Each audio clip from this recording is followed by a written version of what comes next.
listening to the Shared Security Podcast with Tom Eston and Scott Wright, exploring the trust you put in people, apps, and technology. This is your Shared Security Weekly Blaze for June 3rd, 2019, with your host, Tom Eston.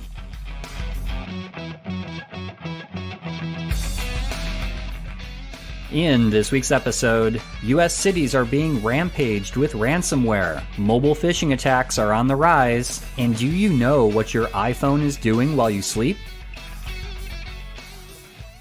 Protect your digital privacy with Silent Pocket's product line of patented Faraday bags, phone cases, and wallets, which will make your devices untrackable, unhackable, and undetectable. Use discount code SHAREDSECURITY to receive 15% off your order during checkout. Visit silentpocket.com today to take advantage of this exclusive offer.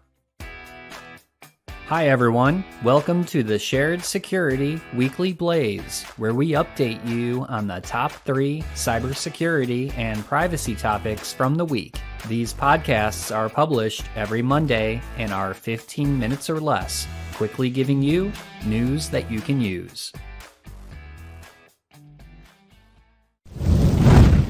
I was intrigued by an opinion piece posted to Dark Reading about the recent rise in ransomware attacks targeting cities and local governments. From Atlanta, Cleveland's airport, and now the city of Baltimore, ransomware is grinding communication and critical processes to a halt in many cities across the country. Local governments are expected to provide certain critical services for citizens, such as obtaining permits and closing home sales. So without computer systems working, it's like going back to the Ice Age with paper and a manual process. My hometown of Cleveland, Ohio had a ransomware attack hit the airport, but thankfully only affected the flight and baggage information screens and not the security of flights or the airport itself. This latest string of ransomware attacks appears to be attributed to the previously leaked Eternal Blue exploit back from 2017, which was created by the NSA. Anyone else find it ironic that our own cities are being used against us with the same tools and exploits designed to attack other nation states?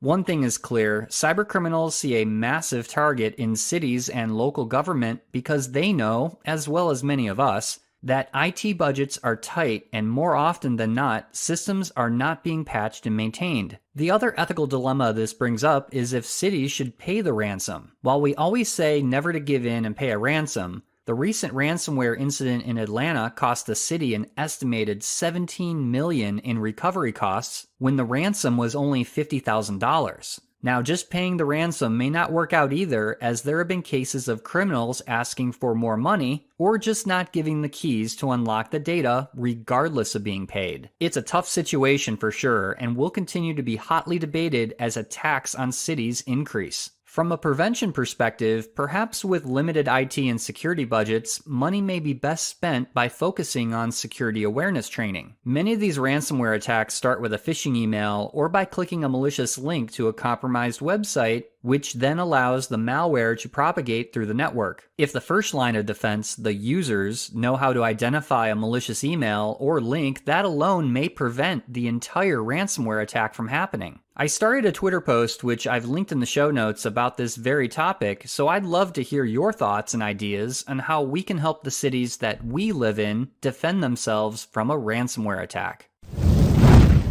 Speaking of social engineering, Phish Labs released a report on mobile phishing attacks which have not gotten the past attention like we see with email-based attacks. With the rise in mobile phone usage, there has been quite the increase in phishing attacks using SMS text messages and leveraging specially designed phishing exploit kits, which mimic login screens of legitimate apps. According to the report, the financial industry appears to be the main target, and attacks are looking to replicate your bank's mobile login screen so that you're tricked into to entering credentials and even two-factor authentication codes. SMS phishing in particular is getting more complicated to prevent. For example, phone numbers can be easily spoofed, and filtering of SMS or text-based spam is pretty much non-existent. In addition, mobile phishing attacks take advantage of small screen sizes and uses techniques like URL padding, which can hide the full URL, making the site seem legitimate. Also in the report, Phish Labs noted that Android is currently the #1 target for mobile malware, and that banking Trojans are the most popular malware that's being used today. Ironically, the BankBot Anibus malware uses a Twitter account for command and control of the malware to avoid detection. This is something myself and researchers Kevin Johnson and Robin Wood,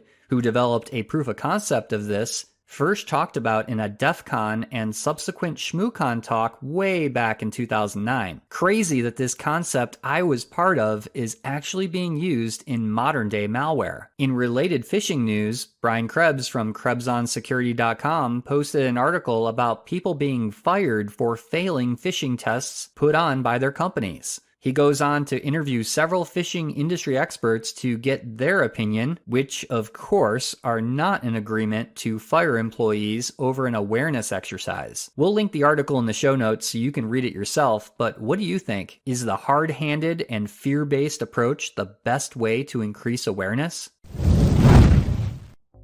And now a word from our sponsor, Edgewise Networks. Organizations' internal networks are overly permissive and can't distinguish trusted from untrusted applications. Attackers abuse this condition to move laterally through networks, bypassing address-based controls to spread malware. Edgewise abstracts security policies away from traditional network controls that rely on IP addresses, ports, and protocols, and instead ties controls directly to applications and their data paths. Edgewise allows organizations to analyze the network attack surface and segment workloads based on the software and how it's communicating. Edgewise monitors applications and protects data paths using zero trust segmentation. Visit edgewise.net to get your free month of visibility.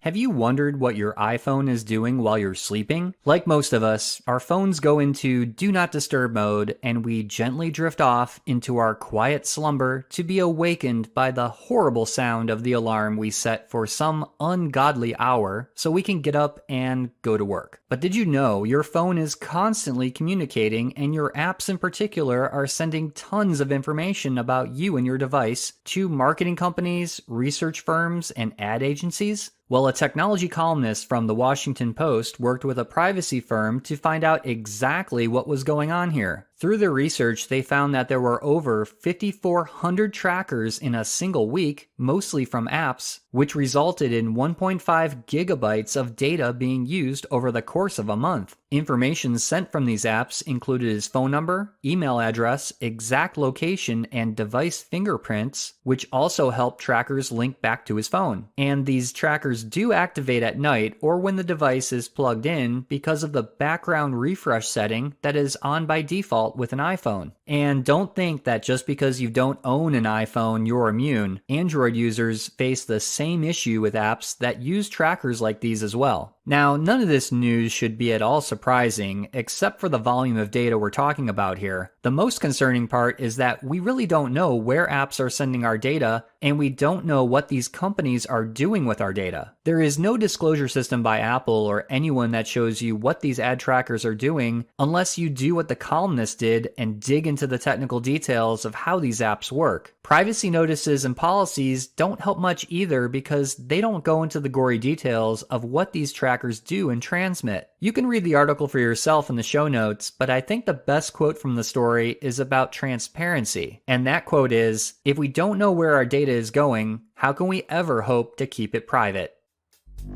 That's a wrap for this week's show. Visit our website, sharedsecurity.net, for previous episodes, links to our social media feeds, our YouTube channel, and to sign up for our email newsletter. First-time listener to the podcast? Please subscribe wherever you like to listen to podcasts. And if you like this episode, please share it with friends and colleagues. Thanks for listening, and we'll see you next week for another episode of the Shared Security Weekly Blaze.